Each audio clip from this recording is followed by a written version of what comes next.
How's it everyone, this is Local, and in today's video we're going to go through the basics of Blighted Maps. Blighted Maps, these are mega profitable, but so many people overlook them either because they just don't know how to run them or they hate running them. But for just between 6 to 10 chaos, you can get a very high tier Blighted Map that just spits out currency. And this mini guide, I'm going to take you through the basics of doing your first few Blighted Maps. You don't need a specialized build for this. You just need to understand the basics of tower placement. If you're looking for a more advanced build guide, what you can do, you can check the description. I've linked a video from my friend notZizka in the description. He also helped with making this guide, but his version goes through Blight Ravaged maps and it's a bit more in depth. So this one, it's just going to be basic for all of you people who don't know how to do Blighted Maps. So I'm going to run these 10 maps to show you the results, but before I do that, what we're going to go through is Anoints, both on our rings and on our maps. So if you don't know what you can do with a Blighted Map, you can apply oils to it. By the way, if you don't have this tab, you can just take it to Sister Cassia. Now, different oils do different things. So if you put it here, you'll see this verdant oil gives us 35% increased experience gain. This crimson one gives variety of items containing 10 blight chests are lucky, and different ones do different things. So for normal Blighted Maps, there's a couple that I use. So if you want to go really fast, what you can do is just go triple teal. This is going to make the map go 2 minutes faster. However, the monsters are going to spawn more quickly. So if you're new, don't do this one yet. Get the strategy that I'll go through under your fingertips and then maybe try that. Other strats I like, and this is up for debate, let me know in the comments if you got something different. The ones I like, just a single amber oil and then 2 crimson oil. This makes towers a bit cheaper to build, and then 20 blight chests are lucky. Another one that I like, again, if you want to get good experience, you can go, again, amber double verdant or triple verdant, but there are different people with different strategies. Again, let me know in the comments what your favorite combo is. For this, I think let's just do some triple teals just so that we can blast through these as quickly as possible. But now also ring Anoints. This is important. So this one is your meteor towers create burning ground for 3 seconds on hit. So this tower is going to make a meteor.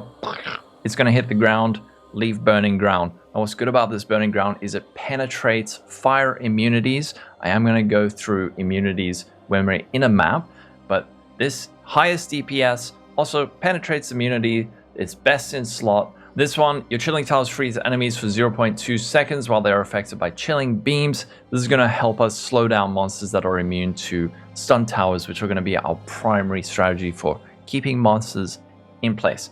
For this ring anoint, this is indigo plus violet, and for this one, it's going to be opalescent plus silver. So these maybe about 17 chaos and 6 chaos, so 20 chaos, and these are dirt cheap, so probably about 20 chaos or so for both of these ring anoints. So let's do these all anointed just so we can blast through them. So there are different maps with different layouts. The maps that are best are generally going to be the tighter ones that are not as open. So something like Toxic Sewer is great because it's very narrow. We'll run one a bit later and you'll see. There's a lot of intersection points where you can stack towers and a whole lot of monsters will come through it. Whereas more open ones, the little Mycelium tendrils can spawn out in many different directions, which means you have to do a bit more tower management. For this one I'm not going to do the super fast one, but it's going to be Underground Sea, tier 14. To get started, we click this thingy. Then we're going to hit Start Blight Encounter. And you're going to see there's these little rows of Mycelium. These are the paths that the little monsters are going to spawn from. And as you can see on the map, different monsters come out of these different blobs, right? This one's got a cold thingy above its head. This one's got a lightning. That means these mobs are going to be immune to towers of that type. So if we put down a cold tower, this one's not going to slow down, and this one's not going to get hit by lightning towers. Now, I deliberately haven't placed the tower yet because what I want to do is wait to see the intersection points where these monsters are going to spawn. And we can see here, there's a whole lot of intersection happening here. So now I'm going to quickly build towers. I'll explain this combo. All right, so now you see what's happening. These mobs stunned, completely stunned. They cannot move. The only one that's going to get through here are the stun immune mobs. But the combo we're using here is a tier 3 empowering tower and a tier 3 seismic tower. So any mob that gets in this combo is just going to be completely locked down. They won't be able to move. You'll be able to see it now. Look, they just get stunned. They can't move. This is why you don't need a fancy build for this. It's dead simple. This and this. Everything stunned except for the stun immune ones. But we have a solution for that. As for our damaging tower, we're going for the meteor with the burning ground. If for some reason you don't have this, you can use a tier 4 arc tower. That is the lightning one. Level up, and arc tower like that. Now, for immune mobs, well, chill immune mobs, what we can do is make a chilling tower. Again, just make it tier 3 like that. That'll catch out any stun immune mobs. Now over here, we have a nice little intersection. They're gonna pop in here. I will place a stun tower there. I will place an empowering tower there. And again, everything will get stunned. Damaging tower, we can maybe place a fiery one here. And as more monsters get killed, you're gonna get more, I guess, money to spend. What is this? Whatever, crafting money. And now we sit and wait. And just chill. This is a really great strat if you have RSI. Everything just stunned. You can do these maps naked. One thing you do need to pay attention for though are some undeath effects. Some monsters are gonna die and then shoot like volatile blobs that drop on your head. Another thing that's really scary are Kitava's heralds. They can just shoot big blobs of attacks on you. I'm saying blobs a lot this video. But yeah, those are scary. So you can't totally AFK. Pay a bit of attention, but it's not like you have to run around shooting stuff. I mean, let's build a tower. I guess we can do that one. Yep. High intensity gameplay. Put on a series in the background while you do this.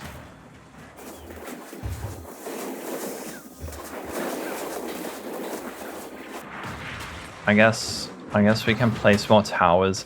That's the Kitava thingy. This guy's scary. I don't like him. Now, another very important thing to note is that towers only function within a certain range of your character. I think the range is about 2 screens or something like that. So don't run too far away or place towers too far away. I think if I place, looking at the mini map, if I place a tower like maybe here or something, it just won't function as far as I understand. If someone knows the exact range, let me know. But generally, you'll have a nice little intersection choke point pretty close to your pump over here. And then all the monsters will go through it. You do need to pay a bit of attention, but yeah, that can happen. Like I said, the Kitava ones will kill you. And I guess you can just place more to make it go more quickly. Maybe we can slow that dude down.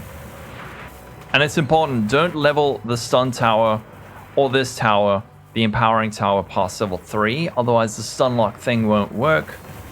And now we can just help finish off the map. Kill these. Sometimes what you'll find, there's these little wheel skeleton guys, like the ones from Dark Souls.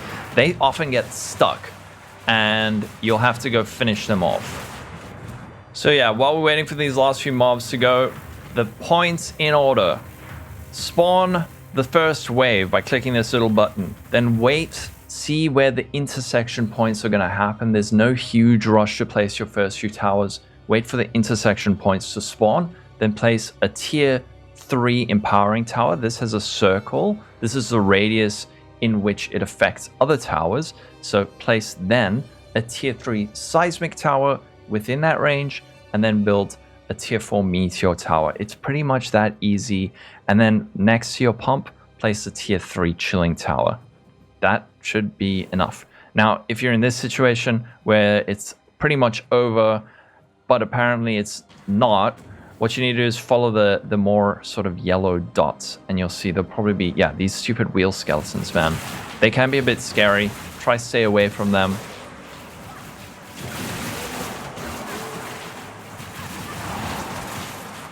There we go. And now we go this way. There's a little yellow dots on the ground, so I know this is where the monsters are hiding. We kill them. Yay! Alright, so the map's done. Now, there's going to be a big pool of loot that drops here, so we can get all of these things. There are some Blight-only uniques that can drop. There's a pair of gloves called Breath Stealer or something. I don't know what it's worth. It often is worth a couple of divines early in League. It might still be worth that much, but I'll check. It's on screen now. Anyway, now we're done. Now each of these little blobs where the monsters were spawning from have now a group of rewards. And we can click these and we get a whole lot of things. So oils, you'll probably fill up on these low tier oils very quickly. Here's a lot of stacked decks, which you can either open or sell. Just remember, this is a 6C map. This is a tier 14 one, not the 10C one. So making profit is... It's impossible to not make a profit. And you can watch a TV series pretty much while you do it.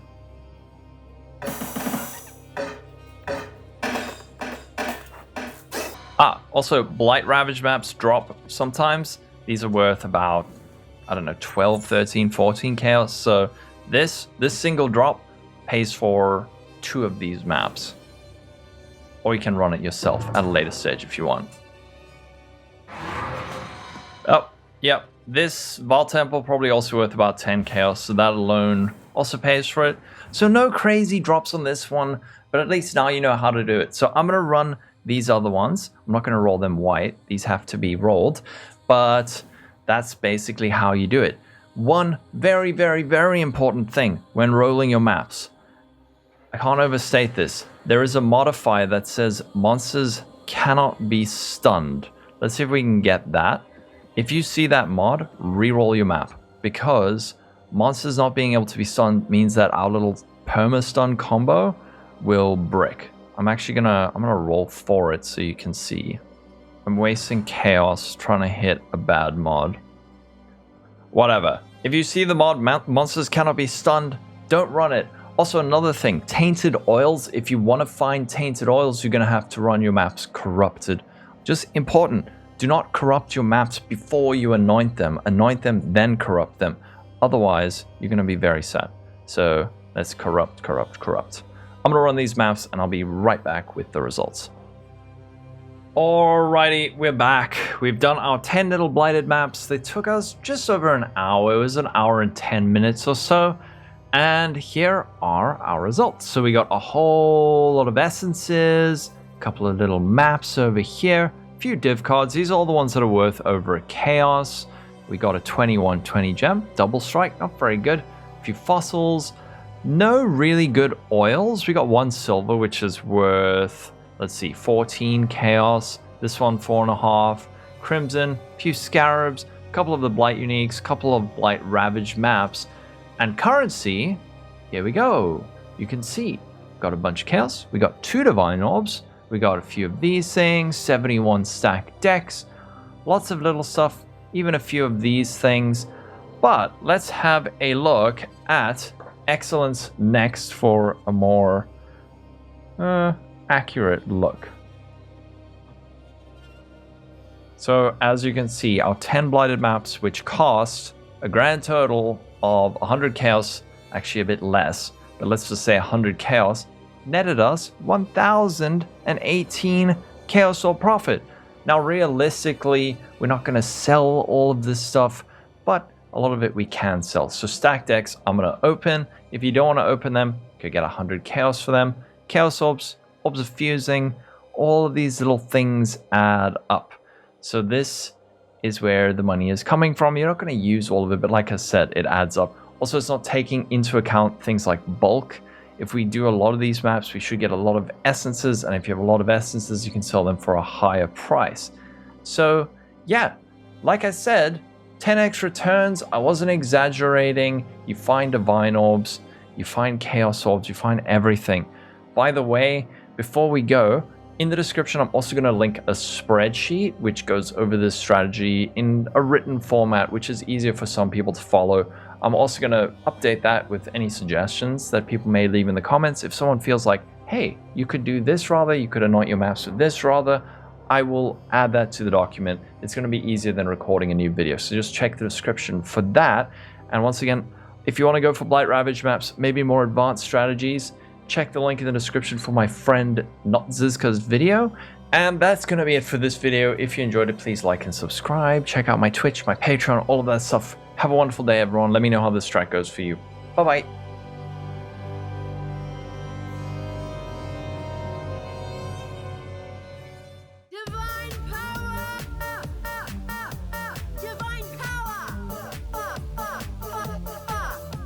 Ranching exile. You're making me nervous.